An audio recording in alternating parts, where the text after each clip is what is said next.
Na mengi yamezungumzwa kuhusiana na masuala mazima ya kabumbu, lakini kubwa zaidi ni ile kombe la CRDB ambalo kizungumkuti kimekuwepo hapo mara baada ya msemaji wa Young Africans Ali Shabani Kamwe kuzungumza kinaga ubaga kwamba wao bado kile kitita cha fedha ambacho walistahili kukipata mara baada ya kutoa ubingwa huo bado mpaka hivi sasa tunaelekea msimu unaofuata na tayari wapo katika fainali wao Young Africans dhidi ya Singida. Na hapa tunaungana na miongoni mwa wadhamini wa kombe la Kagame Cup, yeye atueleze kwa sababu alishawahi kuhudumu kwenye eneo hili la udhamini, ni vitu gani hasa vinazingatiwa katika masuala mazima ya udhamini.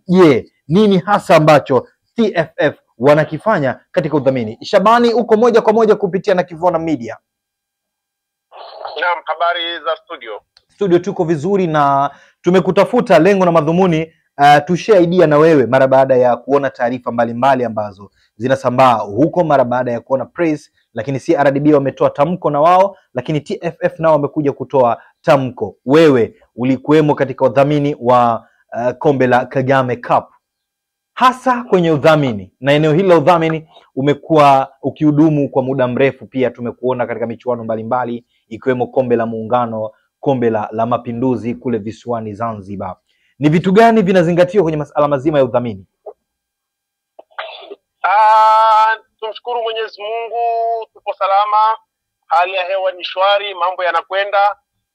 Ni mwaka wa uchaguzi nchini Tanzania, kwa maana uchaguzi mkuu, lakini pia ni baadhi ya maeneo mbalimbali ya kiufundi, vilabu. Kwa kifupi kwamba nchi ya Tanzania ina uchaguzi nyingi sana na mwaka huu. Kwa hiyo nimeleta maneno hayo muone kwamba kila mmoja anataka kufanya nini, kwa sababu kubwa ni kuwagombania wanachama lakini na mashabiki. Moja kwa moja udhamini hutokana na anayehitaji udhamini, na kuna mikataba watu wanaingia, lakini pia kuna makubaliano kwenye meza. Kwa hiyo anayetaka udhamini ndiye anayetengeneza seti ya anachokihitaji. Kwa hiyo udhamini hutofautiana kutoka pointi moja kwenda pointi nyingine, kutoka ofisi moja kwenda ofisi nyingine, kutoka taasisi moja kwenda taasisi nyingine, lakini kikubwa udhamini ni makubaliano ya pande mbili. Sasa nataka kujua fedha ambayo mnakuwa kwenye mkataba mmeshakubaliana, kwa maana ya makubaliano, huwa mnaiingiza moja kwa moja TFF ama ZFF au inaingia kwa mafungu kutokana na michuano husika? Kwenye upande wako Shabani. Inategemea na makubaliano, lakini pia inategemea na kazi ya hizo fedha. Wadhamini wanaweza wakadhamini vifaa, kwa maana ya kwamba vikawa vinajumuisha, mdhamini anaweza akadhamini mashindano kwa milioni 100, lakini kati ya milioni 100 akanunua vifaa, akakabidhi vifaa vya milioni 70. Kwa hiyo akakupa shilingi milioni 30 kama cash. Inategemea kwamba ni kitu gani kinahitajika kwa wakati gani na kwa kiasi gani. Umetazama ili sakata vizuri, najua ni wewe ni mtu wa soka, mara baada ya press ya Young Africans, lakini press release ambayo leo hii imetolewa na CRDB Bank ambao wao ni wadhamini wakuu, lakini ile ya TFF, zote pasi na shaka umeziona. Kwa upande wako, kwa namna ambavyo umezitazama, kitu gani kinakujia akilini kwenye sakata hili? Shabani, karibu.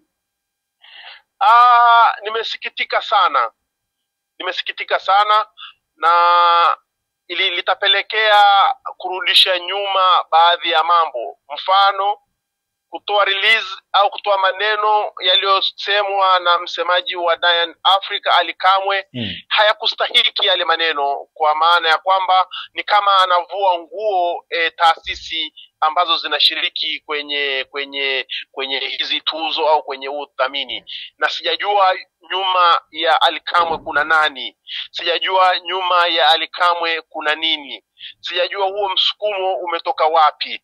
Hili si jambo zuri kwa wadhamini, kwa sababu udhamini ni siri ya taasisi na taasisi. Yapo mengi ndani ya udhamini ambayo mara nyingi hayapendi kuwekwa hadharani.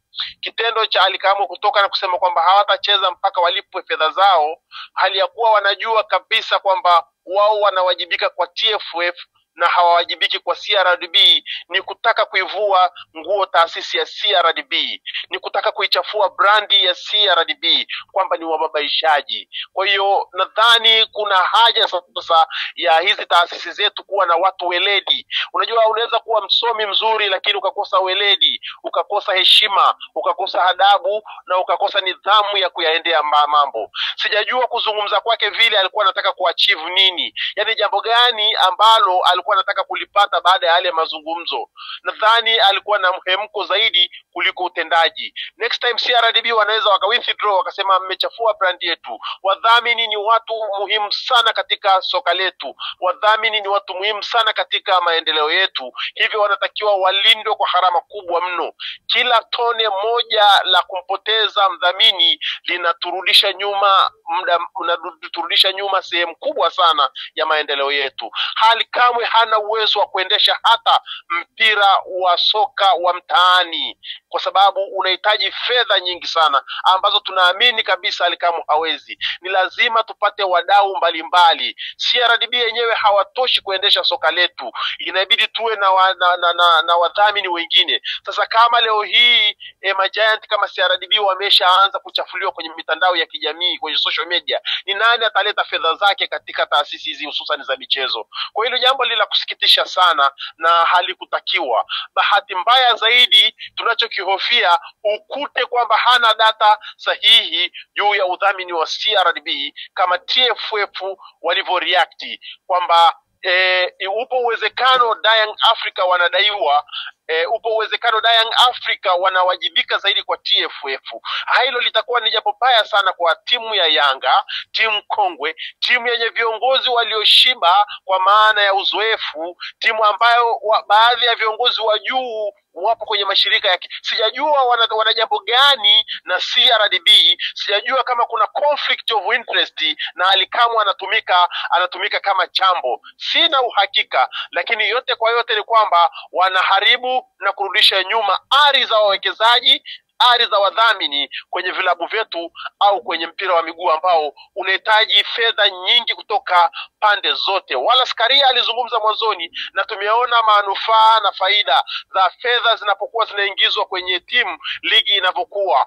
Kwa hiyo tunahitaji bado fedha nyingi sana ligi yetu ili iweze kusonga mbele. Kwa hiyo tunachotaka kusema kwamba kwa kweli sijapendezwa kabisa na kauli za Ally Kamwe. Hata kama walikuwa hawajalipwa, kulikuwa na njia sahihi ya kuweza kuwasilisha dau lao na si kwenye vyombo vya habari. Hili sasa Shabani, jambo la kushutia. Shabani, hili linatoa picha gani kwenye nyinyi kama wadhamini ambao mara zote mmekuwa mkiwa kifua mbele kupigia kusogeza mbele soka la Tanzania? Mnapata picha gani kama wadhamini? Ni tishio kubwa sana, ni tishio kubwa na ni vita ambayo sijui itaishia vipi. Sidhani kama kuna mdhamini anataka kuwa exposed maeneo ambayo yeye hajawa tayari kuwa exposed. Sisi tumedhamini Zanzibar takriban miaka 5 na hili ndio inatupelekea mara kwa mara tunarudi Zanzibar, kwa sababu tunafanya kazi na watu weledi, tunafanya kazi na watu wenye heshima na adabu. Kile kidogo chako unachokitoa wanakithamini, na ndio maana unaona pakikuchwa tunaelekea Zanzibar kwa sababu hizo. Hakuna mtu ambaye anaweza kutoa fedha yake halafu ukamdharau na ukamharibia branding yake kama tulivyoona kwenye vyombo vya habari. Hakuna. Shabani, hili ni tishio kwa wadhamini. Ni klabu ambayo inaongozwa na rais ambaye yeye ndio mwenyekiti wa vilabu vyote Afrika. Pengine tulitegemea kuona mfano hai ama mfano mzuri kwenye klabu ambacho kinaongozwa na mwenyekiti wa vilabu Afrika kikiwa hivi. Kwa namna ambavyo unatazama, kuna picha gani ambayo unaiona pale Young Africans kwenye uongozi ambao upo madarakani hivi sasa kwa upande wako? Sio sio tu Hersi kwa maana ya mwenyekiti wa vilabu. Makamu mwenyekiti unamjua ni nani? Simjui. Humjui makamu mwenyekiti wa Yanga anafanya kazi wapi? Arafati Haji. Ndiyo. Yeye ni yupo taasisi moja ya kifedha. Yupo kwenye taasisi moja kubwa ya kifedha, tusihitaje kwa maana ya brandi za watu, lakini angalia wewe, nadhani Yanga wamelewa heshima, wamelewa sijui uaminifu. Usijajua kunatokea nini Yanga.